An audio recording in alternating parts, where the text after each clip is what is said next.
کہ جس کا حج قبول نہ ہو، تو مالک بن دینار فرماتے ہیں کہ مجھے بتایا گیا کہ محمد بن ہارون بلخی ہے جس کا حج قبول نہیں ہوا، بلخ کا رہنے والا ہے۔ آپ فرماتے ہیں کہ میں نے تلاش کرنا شروع کیا کہ یہ فلاں مسافر ہے، یہ پاکستانی ہیں، یہ فلاں رہنے والے ہیں، کہ جو حاجی ہیں ان کے علیحدہ علیحدہ خیمے ہوتے ہیں۔ آپ فرماتے ہیں مجھے کسی نے بتایا کہ وہ بڑا نیک آدمی ہے، بڑا متقی پرہیزگار ہے، اور ہر سال ان حج پر آتا ہے۔ میں بڑا حیران ہوا کہ حج اس کا قبول نہیں، لوگ کہتے ہیں بڑا نیک متقی پرہیزگار ہے۔ آپ فرماتے ہیں لوگوں نے کہا کہ پہاڑ کے پیچھے اس کا خیمہ ہے۔ جب میں پہنچا تو وہ عبادت میں مصروف تھا، نفل پڑھ رہا تھا۔ میں قریب ہوا، جب اس نے سلام پھیرا، سلام پھیرنے کے بعد کہا السلام علیکم، آپ مالک بن دینار ہیں؟ میں بڑا حیران ہوا، اسے میرے نام کا بھی پتہ ہے۔ ہاں تجھے خواب آیا ہوگا میرا حج قبول نہیں ہے۔ ہم نے فرمایا کہ یار تو عجیب آدمی ہے کہ تجھے پتہ بھی حج قبول نہیں، تو پھر آ جاتا ہے۔ وہ کہتا ہے کوئی اور بارگاہ ہے تو بتا، بارگاہ یہی ہے، اس کے علاوہ کوئی بارگاہ ہے تو بتا۔ مالک بن دینار فرمانے لگے، میں نے پوچھا کہ وجہ کیا ہے تیرا حج قبول نہیں ہوتا؟ وہ کہنے لگا مجھے 24 سال ہو گئے، ہر سال آتا ہوں، ہر سال کوئی نہ کوئی اللہ کا بندہ کہتا ہے تیرا حج قبول نہیں، جا چلا جا۔ وجہ کیا ہے؟ اس نے کہا وجہ یہ کہ رمضان شریف کا مہینہ تھا اور مجھے اللہ تعالیٰ نے بہت دولت دی، میں عیاش ہو گیا اور شراب پینی شروع کر دی۔ شراب پی کر گھر میں آیا، میری والدہ کا روزہ تھا، میری مشیرہ کا بھی روزہ تھا۔ میں نے والدہ کو کہا کہ مجھے کھانا تیار کر، والدہ نے کہا کچھ شرم کرو، حیا کرو، رمضان شریف کا مہینہ ہے۔ آج بھی کچھ لوگ ہیں کہ جنہیں لوگ حاجی صاحب کہتے ہیں، چودھری صاحب کہتے ہیں، تو مہندی کی رات ساری رات ہی اس کے ڈیرے پر شراب چلتی ہے، صبح پوچھو کہتے ہیں میں تو گھر میں تھا، پتہ سارا ہوتا ہے لیکن کل اللہ کی بارگاہ میں جواب دینا پڑے گا۔ آج اگر لوگ تیرے زمینوں کی وجہ سے، تو چودھری ہے، تو وڈیرا ہے، لوگ خاموش ہو جاتے ہیں، لیکن کل اللہ کی بارگاہ میں جواب دینا ہے۔ آج لوگوں کا جو خوشی کے ٹائم میں نظریہ اور ہوتا ہے کہ چلو، اور غمی کے موقع پر کہتے ہیں چلو جی محفل میلاد کر لیں، حضور کا ذکر کر لیں، لیکن مہندی کی رات پھر ذکر خدا کیوں نہیں یاد آتا؟ پھر اس وقت تیرا رنگ اور ہوتا ہے، اس وقت تو زمانے والوں میں نے دیکھتا ہے کہ زمانہ کیا کہتا ہے، لیکن جو تیرا خوشی غمی پر حال ہوتا ہے وہی خوشی پر ہونا چاہیے۔ دو رنگ کیوں ہیں؟ اس لیے ابو شاہ فرماتے ہیں کہ حج بھی کیتی جاندے ہو، لہو بھی پیتی جاندے ہو، کھا کے مال یتیماں دا بج مسیتی جاندے ہو، اور پھٹ دلاں دے سیندے نہیں ٹوپیاں سیتی جاندے ہو۔ آپ فرماندے پھٹ دلاں دے سیندے نہیں ٹوپیاں سیتی جاندے ہو۔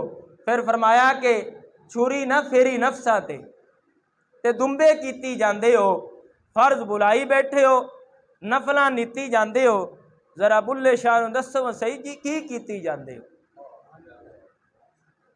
آپ فرماتے ہیں کہ میں گھر میں آیا، جس وقت ماں نے کہا کہ میں نے کھانا نہیں پکا دینا، تو محمد بن ہارون بلخی فرماتے ہیں کہ میں نے ماں کو تھپڑ مارا، تندور گرم تھا، میری ماں تندور میں گری، اور پھر اس کے بعد میں بے ہوش ہو گیا، مجھے کمرے میں بند کر دیا، مجھے نہیں پتا کیا ہوا، لیکن جب میری آنکھ کھلی ماں دنیا سے جا چکی تھی۔ بیوی الماریوں سے کپڑے نکال رہی ہے۔ میں نے ایسے بندے کے ساتھ نہیں رہنا کہ جس ماں نے اسے 9 مہینے اپنے پیٹ میں رکھا، تکلیفیں برداشت کر کے اسے پیدا کیا اور اپنی چھاتی کا دودھ پلایا، اتنا ظالم ہے اس نے اپنی ماں کو قتل کر دیا۔ میں نے کہا ماں قتل ہوگی؟ جی ماں قتل ہوگی، بتایا نہیں؟ ماں نے کہا تھا کہ ایسے نافرمان کو میرا چہرہ بھی نہیں دکھانا۔ فرماتے ہیں اس وقت کے بعد میں نے اپنی ساری زمینیں صدقہ کر دیا، مال صدقہ کر دیا، اور پھر اس کے بعد جس ہاتھ سے ماں کو مارا تھا تھوڑا لیا اور ہاتھ کاٹ دیا، اور ہر سال آتا ہوں، لیکن خانہ کعبے کا خدا کہتا ہے تیرا حج قبول نہیں ہے۔ امام مالک فرماتے ہیں امام مالک بن دینار فرماتے ہیں رحمۃ اللہ علیہ فرماتے ہیں میں نے بھی تھپڑ مارا کہ تو ہے ہی اسی قابل، تیرا حج قبول ہی نہیں۔ فرماتے ہیں جب میں رات کو آرام کرنے لگا حضور کا دیدار ہوا، حضور نبی کریم صلی اللہ تعالی علیہ وآلہ وسلم کا دیدار ہوا۔ فرمایا کہ امام مالک تم نے اس بندے کو مایوس کر دیا ہے۔ فرمایا کہ اللہ بڑا کریم ہے کہ جس ماں کی وجہ سے حج قبول نہیں ہو رہا اسی ماں کی وجہ سے رب معاف فرما دے گا۔ آپ فرماتے ہیں وہ کیسے؟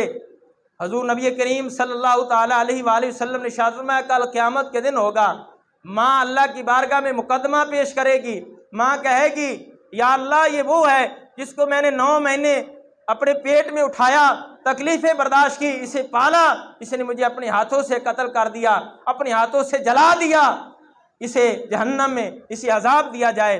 اللہ تعالیٰ فرمائے گا فرشتوں کو اسے جہنم میں لے جاؤ۔ جب فرشتے اسے گھسیٹ کر جہنم کی طرف لے جائیں گے، جب پہلی طرف گھسیٹیں گے وہ ماں کی طرف دیکھے گا، جب دوسری طرف گھسیٹیں گے پھر ماں کی طرف دیکھے گا، جب تیسری دفعہ گھسیٹیں گے، میرے محبوب علیہ السلام نے فرمایا کہ ماں بیٹے کی طرف دیکھے گی، بیٹا ماں کی طرف دیکھے گا۔ بیٹا کہے گا امی جان دنیا میں جب تکلیف ہوتی تھی تو مجھے بچاتی تھی، اب مجھے یہ جلانے لگے ہیں۔ امی جان ماں ماں ہوتی ہے یار، ماں ماں ہوتی ہے قبلہ، کہ جس وقت ماں یہ سنے گی کہ بیٹا کہے گا امی جان جب دنیا میں تکلیف ہوتی تو بچاتی تھی، لیکن آج مجھے فرشتے جلائیں گے، مجھے عذاب دیں گے، امی جان بچا لے۔ تو حضور علیہ السلام نے ارشاد فرمایا ماں کہے گی یا اللہ میں اس سے راضی ہو گئی تو بھی راضی ہو جائے۔ تو میرے محبوب علیہ السلام نے فرمایا کہ اسی ماں کی وجہ سے رب جنت عطا فرمائے گا۔ یار ماں ماں ہوتی ہے۔ آخری بات، اورنگزیب بڑا وقت بادشاہ تھا، جب گھر سے نکلتا گھر میں 60 کمرے ہیں، ایک محل ہے، یعنی محل ہے تو محل میں بہت زیادہ کمرے ہیں، لیکن جس قدر کمرے میں ماں رہتی ہے، ماں ضعیف ہے، چل نہیں سکتی، لاچار ہے، لیکن جب گھر سے نکلتا کوئی فیصلہ کرنے کے لیے ماں کے قدموں میں آتا، ماں میں کیونکہ بادشاہ ہوں، دشمن بھی ملتے ہیں، دوست بھی ملتے ہیں، دعا کرنا، فیصلہ کرنے والا ہوں، اچھا فیصلہ ہو جائے۔ ماں کہتی رب خیر کرے گا۔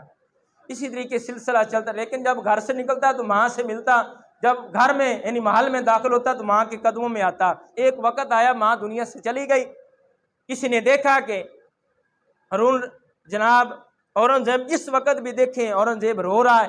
جب رونے کا سب پوچھا گیا تو سنیے جواب، کہنے لگا مجھے اللہ نے زمینیں دی، مال دیا، بادشاہی دی، بڑا دنیا میں شہرت ہے، یہ سب کچھ ہے، لیکن سب سے بڑا جو خزانہ تھا آج مجھے مال میں نظر نہیں آتا۔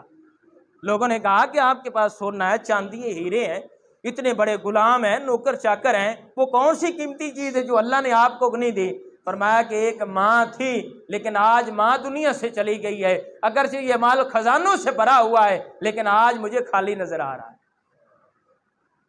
جنہوں نے ماں باپ کی قدر کی ہے تو اللہ تعالیٰ کی بارگاہ میں دعا ہے کہ اللہ تعالیٰ ہمیں عمل کی توفیق عطا فرمائے۔ آمین ثم آمین، وآخر دعوانا الحمدللہ رب العالمین۔ بات پھیلانا صدقہ جاریہ ہے، ثواب کی نیت سے ویڈیو کو شیئر ضرور کیجیے۔ جزاک اللہ۔